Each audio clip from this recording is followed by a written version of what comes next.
Инициативная группа граждан Туркменистана в Ашхабаде и других городах распространяет антиправительственные листовки и плакаты, сообщает Turkmen-News.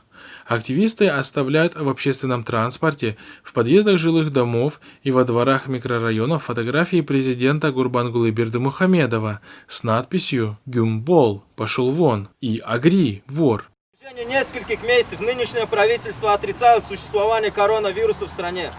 Один из активистов рассказал, что вслед за акциями протеста в разных странах мира недовольство начали проявлять и граждане внутри Туркменистана. Вот постель, да, вот.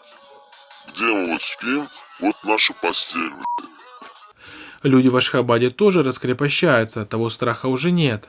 Чаша терпения переполнена. Народ стал говорить о проблемах все громче, а с чиновниками различного уровня общение населения стало более требовательным, считает активист.